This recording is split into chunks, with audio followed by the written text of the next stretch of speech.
Karen parked in my driveway, so I bricked it shut and left for a vacation. I live in a decent suburban neighborhood where most houses have their own driveways and garages. My place has a nice, long driveway that can fit 2 cars end to end, which was perfect for me and my wife. We're both working professionals who sometimes have odd hours, so having our own dedicated parking spaces was a major selling point when we bought the house 3 years ago. The trouble started about 8 months ago when a new neighbor moved into the house next door. I'll call her Karen, not her real name, obviously. From day one, Karen gave off serious entitled vibes. She introduced herself by complaining about how our landscaping didn't match the neighborhood aesthetic and how we should consider repainting our house to something less offensive. For reference, our house is a perfectly normal light blue. At first, we just laughed it off. Everyone has that one weird neighbor, right? Little did I know she would become the bane of my existence. The parking issues began about a week after she moved in. I came home from work one evening to find a shiny black BMW parked in my driveway.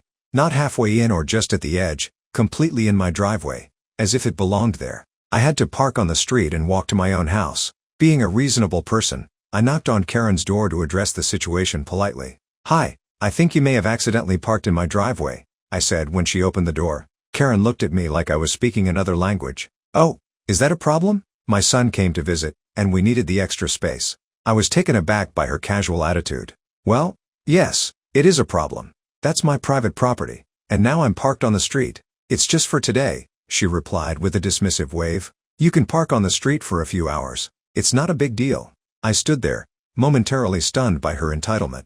"Actually, it is a big deal. I need my driveway, and I'd appreciate it if you could move the car now." She sighed dramatically as if I was greatly inconveniencing her. "Fine. I'll tell my son to move it when he finishes dinner." I thanked her and went back home, thinking that would be the end of it. The car was moved about an hour later, and I was able to park in my own driveway again. I figured it was just a one-time misunderstanding. I was wrong. So very wrong. The parking situation escalates. Over the next few weeks, I found various vehicles parked in my driveway at least once a week.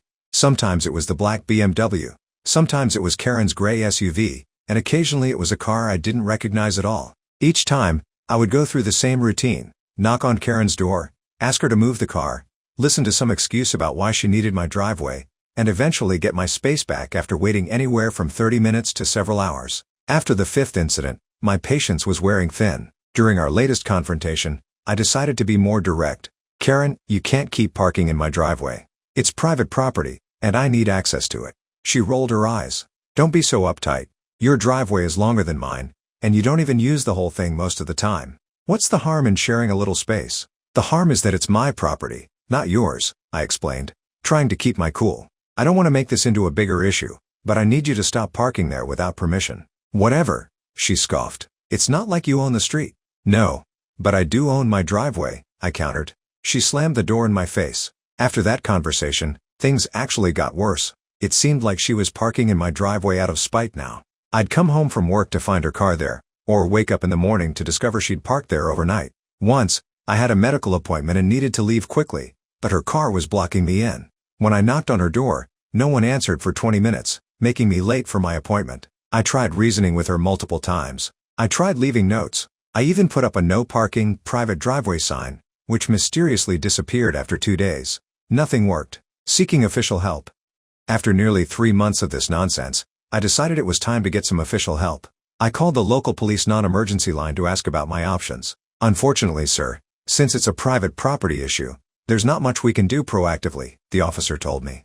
"However, you can call us when it happens, and we can issue a citation for trespassing. You could also have the vehicle towed at the owner's expense if it's unauthorized." The idea of calling the police or a tow truck every time seemed excessive, but I was running out of options. The next time I found Karen's SUV in my driveway, I called a towing company. The tow truck arrived about 30 minutes later, just as Karen came rushing out of her house. "What do you think you're doing?" she shrieked, seeing the tow truck operator preparing to hook up her vehicle. "I'm having your car towed for unauthorized parking on private property," I explained calmly. "I've asked you repeatedly not to park here."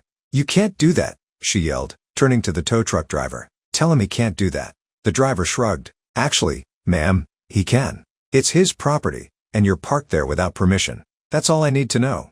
Karen was fuming. "This is ridiculous. I'm just parked here temporarily." "You're parked here illegally," I corrected her. "And it's not temporary when you do it several times a week for months." Eventually, she moved her car before it could be towed, but not before making a scene that had several neighbors coming out to watch. She pointed at me and screamed, "You're going to regret this. Nobody treats me this way." I thought the towing incident would finally put an end to the parking invasions. Instead, Karen seemed to take it as a declaration of war. The very next day, I came home to find not one but two cars parked in my driveway, her BMW and a friend's car. When I confronted her, she smugly informed me that I couldn't have them towed because she was watching this time and would move them before any tow truck could arrive. This cat-and-mouse game continued for another month. I'd call for a tow, she'd move the car just in time, and then park there again the next day. It was exhausting and infuriating. I tried talking to other neighbors about the situation, hoping for some support or advice. Most of them sympathized with me but admitted they were reluctant to get involved. Apparently Karen had already managed to alienate most of the neighborhood with her entitled behavior, and no one wanted to be her next target. One neighbor did suggest I install a gate at the entrance to my driveway, but getting permits and construction would take time and money I wasn't eager to spend just because someone couldn't respect basic boundaries. I even consulted a lawyer, who confirmed I was within my rights to have vehicles towed from my property, but also warned me that the situation could escalate into a costly and time-consuming legal battle if Karen decided to make false claims about property lines or verbal agreements. The vacation plan. It was around this time that my wife and I had been planning a 2-week vacation to visit her family across the country. We'd booked the flights months ago, long before Karen became the driveway demon, and we were both looking forward to the break. A few days before our scheduled departure, I came home to find Karen's BMW parked in my driveway yet again. As I was calling the towing company, knowing full well she'd move it before they arrived, a thought occurred to me. An idea so perfectly petty that I couldn't help but smile. What if I let her park there while we were away on vacation? What if I actually encouraged it? And what if, once her car was comfortably settled in my driveway, I made sure it couldn't leave? The more I thought about it, the more appealing the plan became. I wouldn't damage her car. I'm not a monster, but I could make it impossible for her to move it until we returned from our vacation. 2 weeks of her car being stuck in my driveway seemed like poetic justice for the months of parking headaches she'd caused me. I called off the tow truck and went inside to refine my plan. The next morning, Karen's car was gone, as expected, but I had a feeling she'd be back. I went to the local home improvement store and purchased several dozen concrete blocks, the heavy, solid kind that would be impossible to move without significant effort. I also bought some caution tape and a few no trespassing signs. When I returned home, I carefully stacked the blocks in my garage, out of sight. I wanted everything to be ready, but I didn't want to tip my hand too early. That evening, as predicted, Karen's BMW was back in my driveway. Perfect. I went over to her house and knocked on the door. "Your car is in my driveway again," I said when she answered. "I'll move it in a bit," she replied with that infuriating smirk. "Actually," I said, trying to sound casual, "my wife and I are leaving for vacation tomorrow morning. If you need to use the driveway while we're gone, I guess it's not a big deal this time." Her eyes widened slightly in surprise, then narrowed with suspicion. "Really? You're okay with it?" I shrugged. "We'll be gone for 2 weeks, and the driveway will be empty anyway. Just this once. I don't mind. Consider it a neighborly gesture." She seemed skeptical but also pleased with what she perceived as a victory. "Well, that's more reasonable. Maybe you're finally understanding that sharing isn't such a hardship." I forced a smile. "Maybe so. Anyway, we're leaving very early tomorrow, so good night." As I walked away, I could practically feel her smug satisfaction radiating behind me. Little did she know what was coming. The sweet setup. The next morning, my wife and I woke up at 5 a.m. as planned. We loaded our luggage into our car, which we had parked on the street overnight. Karen's BMW was still in our driveway, exactly where we wanted it. While my wife finished some last-minute packing, I quietly began implementing my plan. I carefully placed concrete blocks around Karen's car, starting at the back and working my way forward. I didn't touch her vehicle at all. I was simply creating a perimeter of heavy blocks that would make it impossible for her to drive out. By 6 a.m., the BMW was completely surrounded by a wall of concrete blocks 3 layers high. I made sure to leave a small gap between the blocks and the car, so it was clear I hadn't actually damaged or touched her property. I then added the caution tape around the perimeter and placed the no trespassing signs at the entrance to the driveway. As a final touch, I set up a small security camera facing the driveway and connected it to my phone so I could monitor the situation remotely. I wanted to make sure Karen didn't damage my property while trying to free her car. By 6:30 a.m., we were in our car and pulling away from the curb. I took one last glance at my handiwork and couldn't help but smile. The black BMW sat in my driveway, entombed in a fortress of concrete blocks, like some bizarre modern art installation. "Do you think we're going too far?" my wife asked as we drove toward the airport. I thought about all the times I'd been late for work, all the confrontations, all the entitled attitudes, and the complete disregard for our property rights. No, I replied. She's had countless warnings and opportunities to respect our property. She chose to ignore them all. Maybe this will finally get the message across. The fallout begins. We were barely through airport security when my phone started buzzing with notifications from the security camera. I opened the app to see Karen standing in my driveway, hands on her hips, staring in disbelief at her entombed BMW. Even without audio, I could tell she was furious. She circled the blockade, examining it from all angles, occasionally throwing her hands up in exasperation. She tried to move one of the blocks but quickly realized how heavy they were. After about 10 minutes of this, she stormed off, presumably back to her house. I half expected her to return with help, but the camera didn't pick up any more activity for several hours. We boarded our flight and took off, leaving Karen and her parking problem literally and figuratively behind us. For the first time in months, I felt a sense of relief and satisfaction.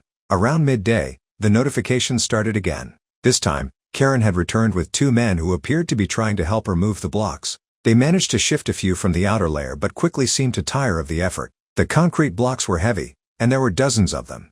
After about an hour of struggling, they gave up and left. Later that evening, another notification. Karen was back, this time speaking with a police officer. I watched with interest as the officer examined the situation, walked around the car and the blocks, and appeared to be taking notes. Karen was gesticulating wildly, clearly explaining her version of events. After a while, the officer seemed to shrug and say something to Karen that made her throw her hands up in frustration. They both left shortly after, and the car remained exactly where it was. I received a phone call the next morning from an unknown number. Against my better judgment, I answered it. "Is this the owner of the house on Maple Street?" An official-sounding voice asked. "Yes, it is," I replied cautiously. "This is Officer Ramirez with the local police department. We received a complaint from your neighbor about a vehicle being trapped in your driveway with concrete blocks." "Oh yes," I said calmly. "That would be the car that's been illegally parking in my driveway for months despite multiple requests to stop. I'm currently on vacation and decided to secure my property before leaving." There was a pause on the other end. "Sir, did you block in her vehicle deliberately?" "Officer, I placed concrete blocks on my own property as a security measure while I'm away. I didn't touch or damage her car in any way. The fact that her car is there illegally is not my concern." Another pause. "Your neighbor claims you gave her permission to park there. I have security camera footage from the last several months showing her repeatedly parking there without permission, being asked to move, and the confrontations that followed. I'd be happy to provide that to the department when I return from vacation in 2 weeks." The officer sighed. "Look, this is a civil matter more than anything else. She's claiming you're holding her property hostage, but since the car is on your private property without formal permission, and you haven't damaged it, there's limited action we can take. I would suggest resolving this amicably when you return."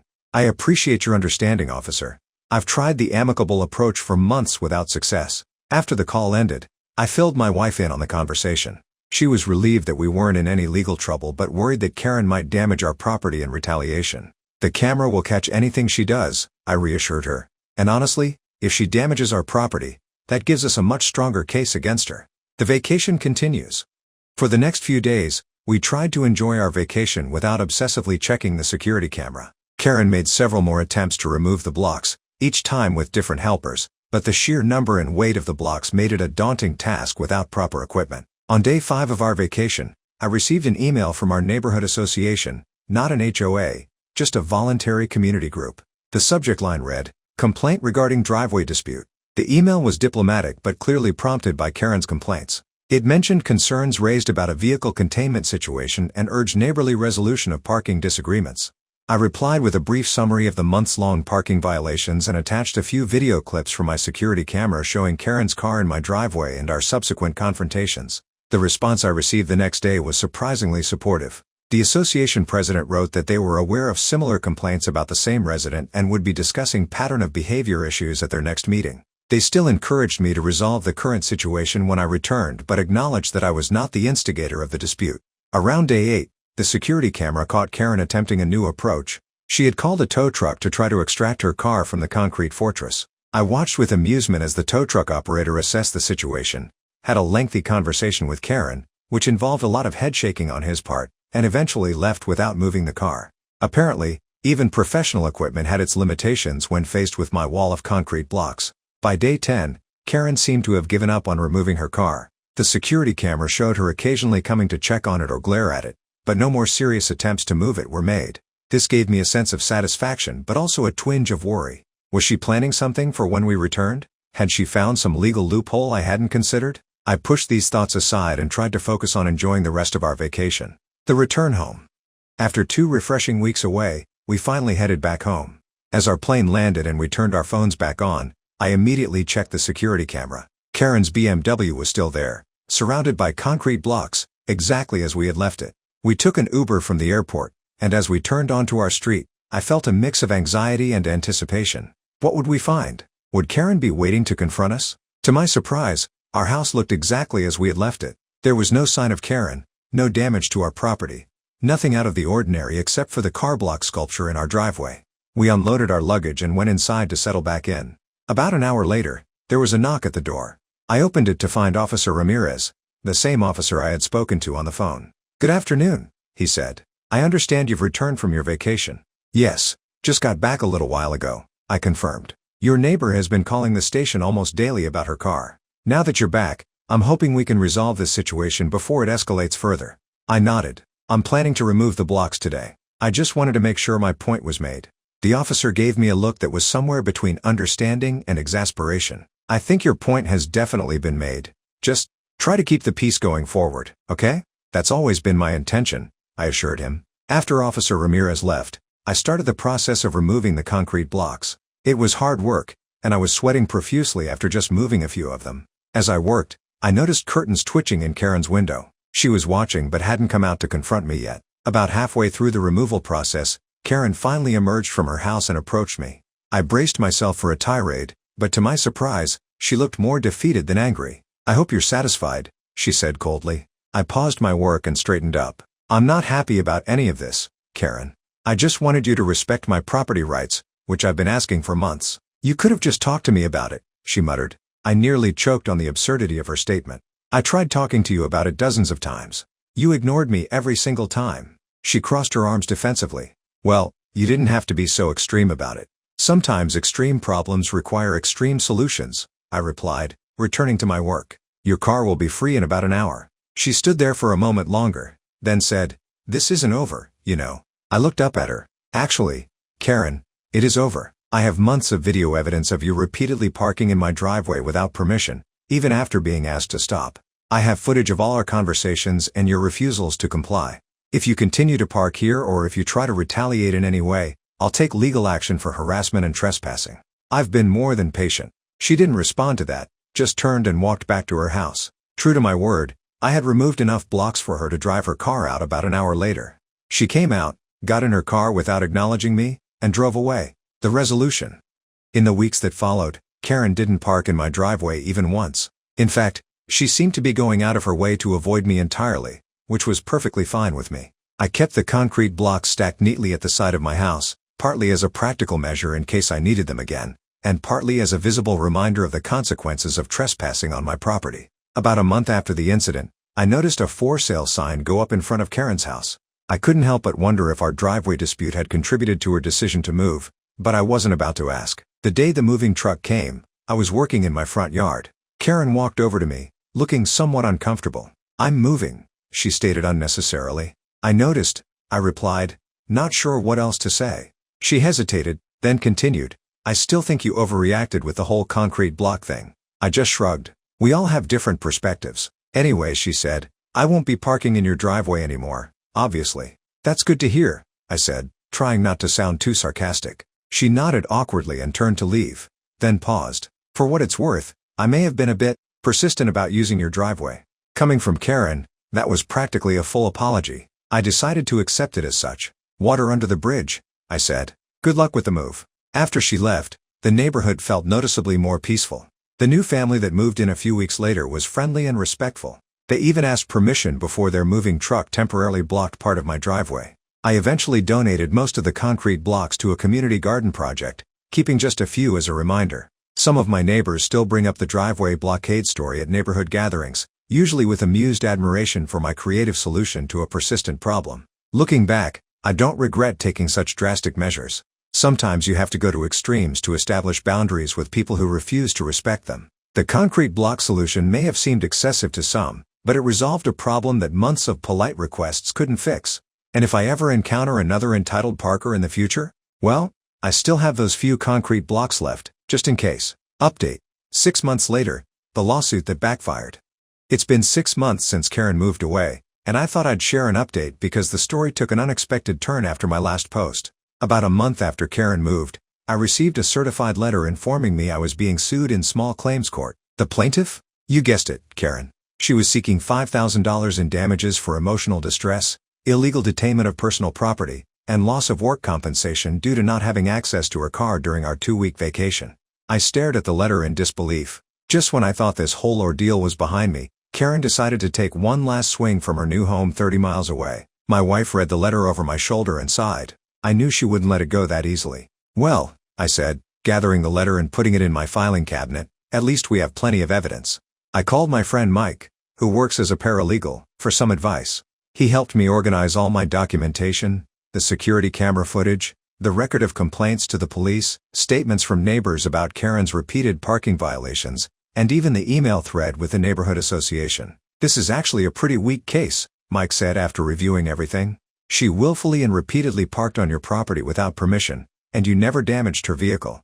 You simply placed objects on your own property. Plus, you have evidence that she was trespassing. If anything, you could countersue for that. The court date was set for 3 weeks later. I spent that time preparing my defense, compiling video clips, and organizing everything chronologically to show the pattern of behavior that led to my concrete block solution. The morning of the hearing, I arrived at the courthouse 30 minutes early, dressed in my best business casual attire. I was nervous but confident in my position. Mike had helped me prepare, but he couldn't attend since he worked at a different courthouse that day. Karen arrived just minutes before the hearing was scheduled to start, wearing what looked like an expensive outfit and carrying a leather portfolio. She glared at me across the waiting area but didn't approach or speak to me. When our case was called, we entered the small courtroom and took our positions at separate tables facing the judge, an older woman with silver hair and a no-nonsense expression. Ms. Henderson is suing Mr. Johnson for $5,000 for alleged emotional distress and financial damages resulting from Mr. Johnson's actions in preventing her from accessing her vehicle. Ms. Henderson, please present your case, the judge instructed. Karen stood and launched into a dramatic retelling of events that barely resembled what actually happened. According to her version, she had occasionally and with implied permission parked in my driveway, and I had vindictively trapped her car without warning while I fled the state. She claimed she'd missed work and important appointments, experienced panic attacks, and had to spend money on Uber rides for 2 weeks. Your Honor, Mr. Johnson's hostile and aggressive behavior has caused me significant distress and financial hardship, Karen concluded. I'm seeking fair compensation for the damages I suffered. The judge turned to me. Mr. Johnson, your response? I stood, feeling much calmer than I expected. Your Honor, Ms. Henderson's account isn't accurate. I'd like to present evidence showing the real sequence of events. The judge nodded, and I began methodically presenting my case. I showed the video clips of Karen repeatedly parking in my driveway over several months, my multiple attempts to resolve the issue amicably, her dismissive responses, and the towing attempts that she thwarted. As you can see, Your Honor, this wasn't an occasional parking arrangement. It was repeated trespassing despite numerous requests to stop. I tried everything, talking to her directly, leaving notes, putting up signs, and calling towing companies, all to no avail. I then showed footage from the day before our vacation when I specifically told Karen the first to be away for 2 weeks. I placed the concrete blocks entirely on my own property. I didn't touch or damage her vehicle in any way. I simply secured my property while I was away, I explained. The fact that her illegally parked car was blocked in was a consequence of her own actions, not mine. I also presented the police report showing that officers had determined it was a civil matter and that I had the right to place objects on my own property. Finally, Your Honor, I'd like to point out that Miss Henderson's car was there by her choice, not mine. She had been warned repeatedly about parking there without permission and knew I would be gone for 2 weeks. The situation was entirely of her own making. Throughout my presentation, Karen kept trying to interrupt with objections, but the judge consistently directed her to wait her turn. By the time I finished, Karen's face was flushed with anger. The judge asked a few clarifying questions to both of us, then called a brief recess to review all the evidence. When she returned about 15 minutes later, she looked directly at Karen. Ms. Henderson, having reviewed the evidence presented today, I find your claim without merit. The video evidence clearly shows you repeatedly parking on Mr. Johnson's property without permission, despite numerous requests to stop. While Mr. Johnson's solution was unusual, he did not damage your property and was within his rights to place objects on his own property. Karen tried to interject, but the judge raised her hand. I'm not finished. Not only am I dismissing your claim, but I find this lawsuit to be frivolous and potentially retaliatory. Mr. Johnson, do you wish to countersue for your court costs and legal preparation expenses? I hadn't planned on this opportunity but quickly calculated the time I'd taken off work and the money I'd spent on printing, organizing evidence, and getting advice from Mike. Yes, Your Honor. I've incurred approximately $800 in expenses and lost wages preparing for this case. The judge nodded. Given the clearly frivolous nature of this lawsuit, I'm ordering Miss Henderson to pay Mr. Johnson $800 for his expenses. Case dismissed. Karen stormed out of the courtroom before I even had a chance to gather my materials. I felt an enormous weight lift off my shoulders as I walked out of the courthouse. It was finally, truly over. Or so I thought. 2 days later, I received a Facebook message from Karen's ex-husband, who I'd never met before. He apologized for reaching out of the blue but said he'd heard about our parking dispute and the subsequent lawsuit from their daughter. I just wanted to thank you for standing your ground, his message read. Karen has been pulling stunts like this for years. It's why we divorced. She believes rules don't apply to her, and most people just give in to avoid the hassle. You're one of the few who didn't, and maybe, just maybe, it taught her something. I was surprised by the message but appreciated the support. I replied thanking him for reaching out and wished him well. Weeks passed with no sign of the $800 Karen owed me. I wasn't surprised. I hadn't really expected her to pay willingly. After 30 days, I filed for wage garnishment through the court. It took another month of paperwork, but eventually, the court approved the garnishment. I later found out through a mutual acquaintance that Karen was furious when her employer received the garnishment order. Apparently, she had been telling everyone at her new job about how she was wronged by her former neighbor, only to have the truth come out in the form of an official court document. The $800 finally arrived in installments over the next few months. I donated half of it to the community garden project that had received my concrete blocks, which felt like an appropriate way to close the circle. The new neighbors who bought Karen's house turned out to be a friendly retired couple who often chat with us over the fence. When they eventually heard the story of the previous owner from other neighbors, everyone loves to tell the tale. They were appalled. We would never even think of parking in someone else's driveway without asking, the husband told me one day while we were both doing yard work. It's just basic respect. That simple comment summed up everything the months-long ordeal had been about, basic respect for boundaries and property. Something Karen had never understood. Last week, my wife and I finally installed an automatic gate at the entrance to our driveway. Something we'd been considering for a while but hadn't prioritized until the Karen saga. It's not because we're worried about unauthorized parking anymore. It's more of a symbolic closing of that chapter in our lives. The whole experience taught me that sometimes you have to stand firm when people repeatedly violate your boundaries, even if it means taking drastic measures. I don't regret my concrete block solution for a second. Not only did it solve the immediate problem, but it led to Karen moving away and ultimately failing in her attempt to punish me through the legal system. These days, whenever I open or close our new driveway gate, I feel a quiet satisfaction.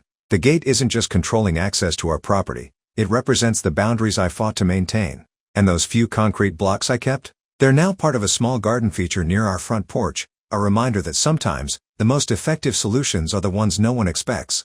The next one is entitled People Story. I'll keep this brief. My little brother just turned 30 last week and something I did has caused a bit of a problem. Me and my brother Nate both live in a smallish town and we kinda have overlapping friend groups.